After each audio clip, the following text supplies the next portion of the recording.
بسم اللہ الرحمن الرحیم۔ السلام علیکم ورحمۃ اللہ وبرکاتہ۔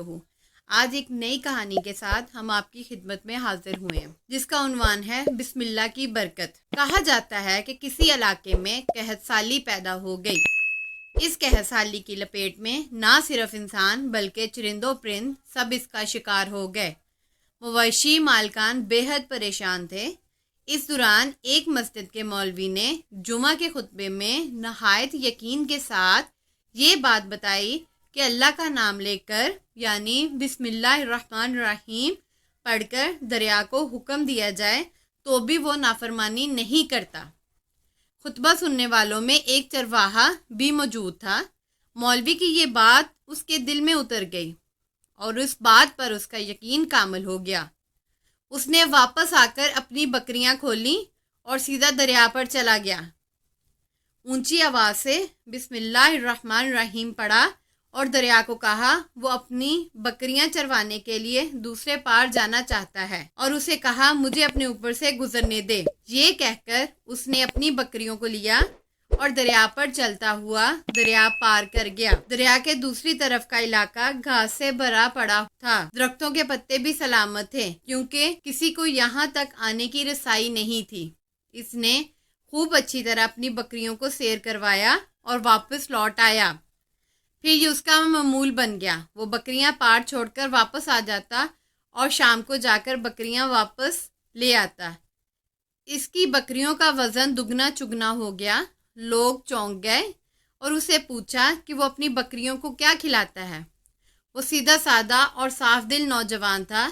اس نے صاف بات بتا دی کہ جناب میں تو بسم اللہ الرحمن الرحیم پڑھ کر دریا پر چل کر اپنی بکریاں دوسری طرف چروانے جاتا ہوں۔ یہ بات سب نے سنی مگر کسی نے اس چرواہے کی بات پر یقین نہیں کیا کیونکہ یہ ناقابل یقین بات تھی۔ مگر بات ہوتے ہوتے مولوی صاحب کے پاس پہنچ گئی۔ مولوی صاحب نے اس چرواہے کو بلایا اور سارا ماجرا پوچھا۔ اس چرواہے نے مولوی صاحب کو ہی حوالہ بنا لیا کہ مولوی صاحب میں تو آپ کا شکریہ ادا کرنے والا تھا۔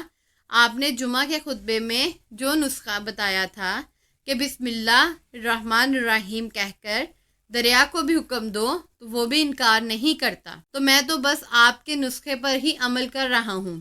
مولوی صاحب حیرت سے اس کے چہرے کو دیکھتے رہے۔ مولوی صاحب نے کہا بھائی صاحب ایسی باتیں تو ہم ہر جمعہ میں کرتے ہیں، فقط ان باتوں کا مقصد لوگوں کا ایمان بنانا ہوتا ہے۔ مگر بکریوں والا ڈٹا رہا کہ میں تو بس بسم اللہ الرحمن الرحیم کہہ کر پانی پر چلتا ہوں اور بکریوں سمیت پانی پار کر کے چلا جاتا ہوں۔ آخر کار مولوی صاحب نے خود صبح یہ تجربہ کرنے کی ٹھانی، جسے دیکھنے چرواہے سمیت پورا علاقہ بھی آ گیا۔ مجمع زیادہ تھا۔ مولوی صاحب نے ایک دو بار سوچا کہ انکار کر دوں کہ کہیں ڈوب نہ جاؤں، مگر وہ جو مولوی صاحب کو کندھے پر اٹھا کر لائے تھے اب بھی جوش و خروش سے اللہ اکبر کے نعرے لگا رہے تھے اور مولوی صاحب کے حق میں تعریفیں کر رہے تھے۔ آخر مولوی صاحب نے اپنے ڈر کو دور کرنے کے لیے ایک رسہ منگوایا۔ پہلے اسے ایک درخت کے ساتھ باندھا، پھر اپنی کمر کے ساتھ باندھا، پھر ڈرتے ڈرتے ڈھیلا ڈھالا بسم اللہ الرحمن الرحیم پڑھا اور دریا پر چلنا شروع ہو گئے۔ مگر پہلا پاؤں ہی رکھا تھا کہ پانی میں گر گئے۔ مولوی صاحب ڈبکیاں کھانے لگے اور پانی کے بہاؤ میں بہنا شروع ہو گئے۔ لوگوں نے کھینچ کر باہر نکالا۔ مولوی صاحب کی اس حرکت نے چرواہے کو پریشان کر دیا۔ مولوی صاحب کی بسم اللہ کو یہ کیا ہو گیا ہے، کیونکہ اس کا یہ روز کا معمول تھا۔ اس کے اپنے یقین میں کوئی فرق نہ آیا۔ اس نے بسم اللہ الرحمن الرحیم کہہ کر بکریوں کو پانی کی طرف اشارہ کیا اور خود ان کے پیچھے چلتا ہوا دریا پار کر کے واپس بھی آ گیا۔ لوگ اسے ولی اللہ سمجھ رہے تھے اور اس کے حق میں نعرے لگا رہے تھے، مگر وہ سب سے بے نیاز سیدھا سادہ انسان تھا۔ وہ مولوی صاحب کے پاس پہنچا اور کہا مولوی صاحب میں آپ کی بسم اللہ کی تعریف سے کافی پریشان تھا، مگر پانی پر چلتے ہوئے مجھے آپ کی بسم اللہ کی بیماری کا پتہ چل گیا۔ اس چرواہے نے درخت سے بندھی رسی کی طرف اشارہ کیا اور کہا مولوی صاحب یہ ہے، آپ کی بسم اللہ الرحمن الرحیم کی برکت کو یہ رسہ کھا گیا۔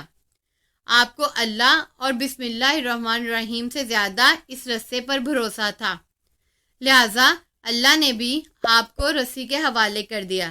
پھر کہنے لگے مولوی صاحب آپ بھی کمال کرتے ہو، میں نے آپ کے منہ سے سنا اور یقین کر لیا، اور میرے اللہ نے میرے یقین کی لاج رکھ لی، مگر آپ نے اللہ کا کلام سنا مگر یقین نہیں کیا، لہٰذا آپ کو اللہ نے رسوا کر دیا۔